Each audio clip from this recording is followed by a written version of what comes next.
Hi everybody, welcome to Vanessa's Van Life Journey. How are you guys doing today? Thank you for joining. Please subscribe to the channel if you haven't already. Hit the notification bell and hit always, and be sure to come back for another video. If you want to support the channel, all my information will be in the description box below. My Cash App, my PayPal, and my Amazon wish list.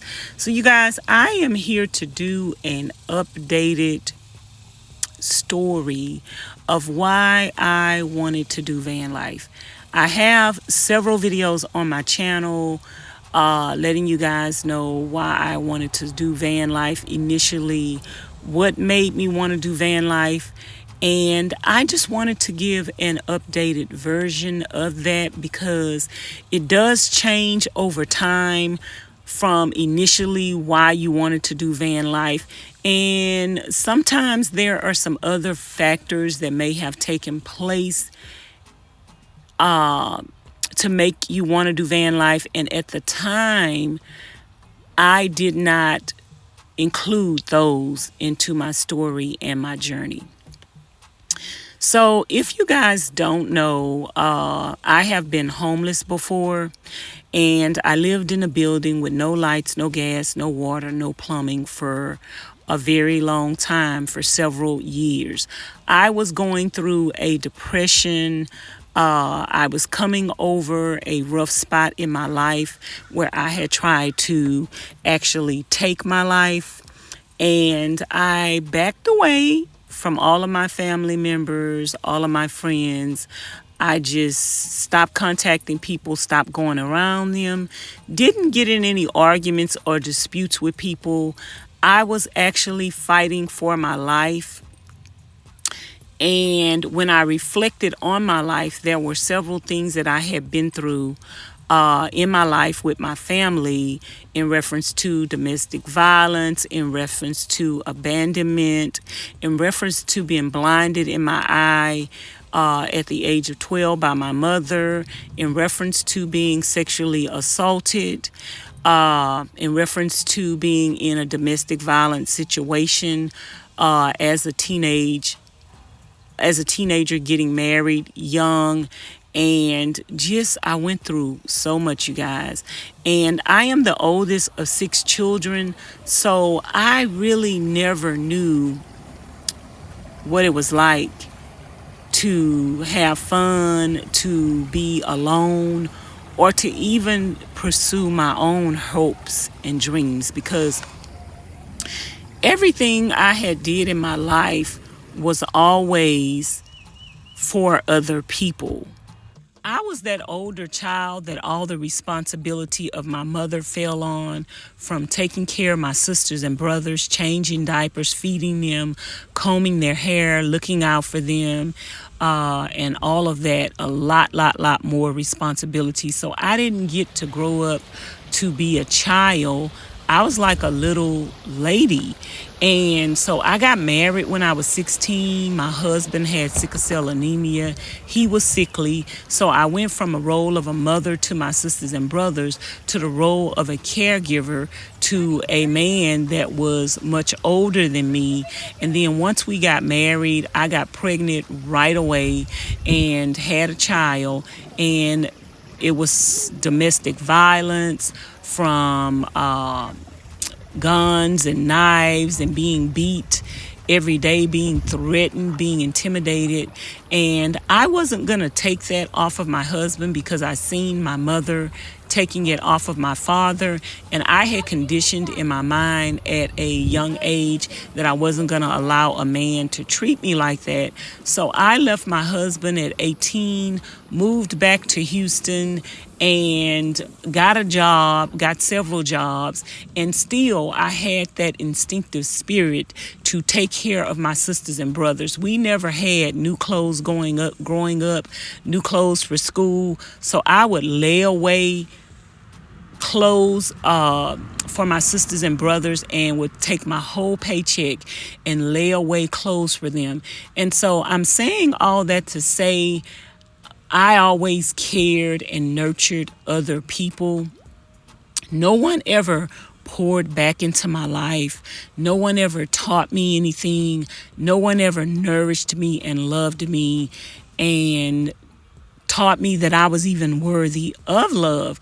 So I grew up from a young age, like 12 years old, suffering from depression, wanting to take my life, always thinking about not being here, till I actually got to the point in my life as an adult, being tired of what was done to me, that I actually tried to take my life 3 times. The last time I tried to take my life, each and every one of those times I was unsuccessful, because I am still here.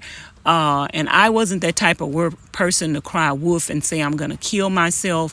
I just did it, and a lot of people didn't even know. But the last time I tried to take my life, God just pretty much set me down to let me know and teach me that his love is the greatest love of all. And if I never received any love from anyone else, that his love would be enough. So I ended up in a place where I was homeless, with no lights, no gas, no water for years. But the self-love began. I didn't have anything, but I was in a place where God was showing me that he was my provider. And then I moved to the place that I moved out of before I started Vanlife. And it was a neighborhood of violence. While I was living there, I don't know if you remember the lady from Next Top Model. She was shot. A couple of her family members were killed. I think it was like a mass shooting of 8 to 6 people. And I think about 4 to 6 people were actually murdered. And there was actually a man that was shot on the outside of my apartments. I went outside, I prayed for him and spoke life to him. He was shot like 6 to 8 times. It was just so much violence. They stole my vehicle from that apartment complex. They stole my catalytic converter. Every day it was violence, it was murder, and people did drugs. Women were abusive to their children, and it was a lot, you guys. And I grew up in a domestic violence neighborhood. I grew up in the hood. I grew up seeing all of this stuff being done. I don't want to see that as an adult.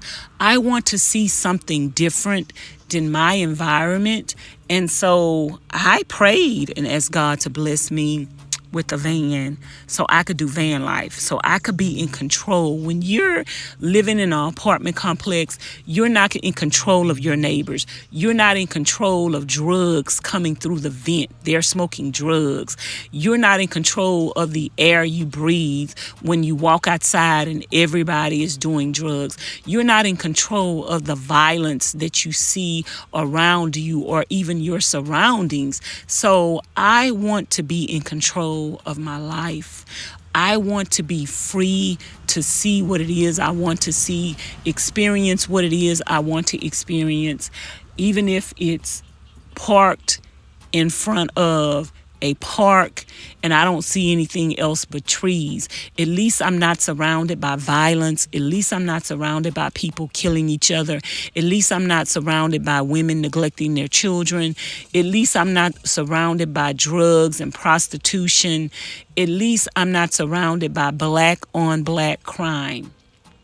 So I just decided to take my power, take my life into my own hands and find and discover the freedom that I never had before.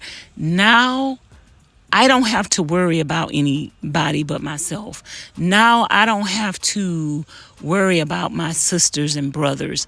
Now I don't have to take care of anyone else but me. Now I have the time to focus on me, because I was always focused on other people.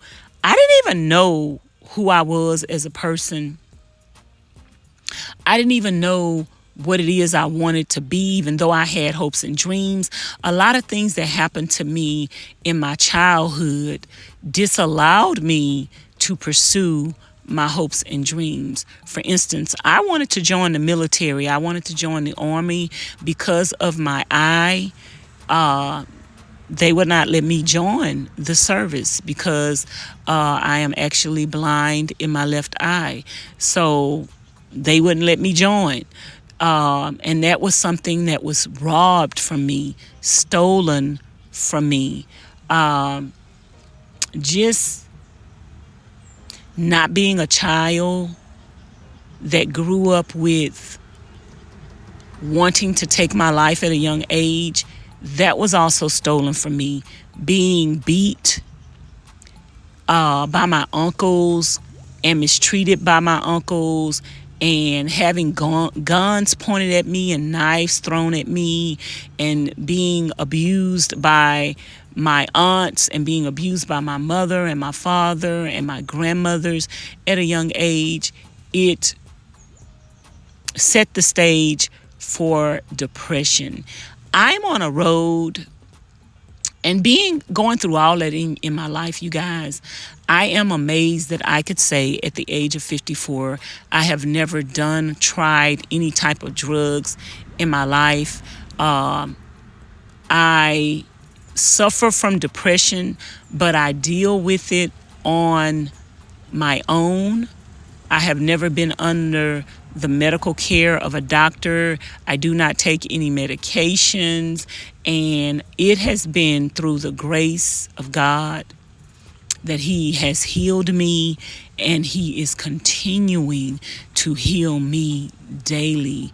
So I appreciate God giving me the opportunity and the time and the provisions to be able to sit down, do van life, and seek peace, seek joy, seek happiness, not affect anybody else's life, and not have anybody else affect my life.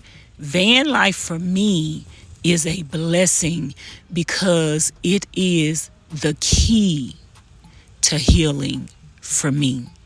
That's what van life means to me. It means healing. It means deliverance. It means peace. It means finding myself. It means focusing on myself. It means being free to do what I want to do today. And if I don't want to do nothing, I don't have to do anything. And I just encourage you guys to do what it is you want to do in life. Don't let the things that you've been through in your life hold you back. Don't let the things that you've been through in your life hinder you. And don't let the age that you're at be a stumbling block. I'm 54 years old. I'm not too old to start over. I'm not too old to have a fresh start. I'm not too old to seek peace and joy and love for my life. And I finally discovered that I don't need a man in order to be happy. And so I've been celibate for a very long time because I don't need anybody but me, myself, and I, and my Lord and Savior, Jesus Christ. You can do all things through Christ who strengthens you, no matter what age, no matter what your situation, no matter what your past, no matter what your history. All of this I accomplished in my van through Christ who strengthens me and the people that He blessed to be in my life to enable me to do it. I hope this story was encouraging and motivating to you guys Don't forget to subscribe to the channel if you haven't already. Hit the notification bell, hit always, and make sure you come back for another video. If you want to support the channel and help me on my journey, all my information is in the description box below. My Cash App, my PayPal, my Amazon wish list, and my mailing address. Thank you for watching Vanessa's Van Life Journey. My name is Vanessa, and I live in a van. Her name is Treasure.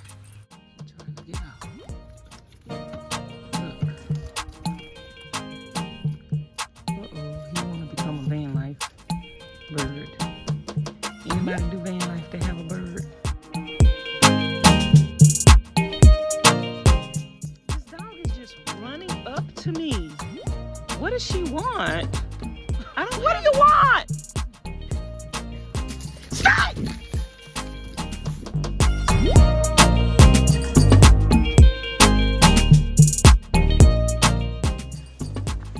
I could sit here all day, you guys. Beautiful.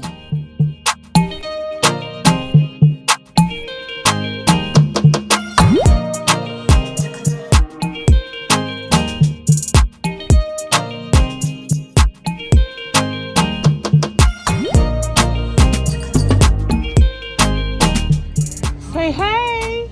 Say hey. Hey.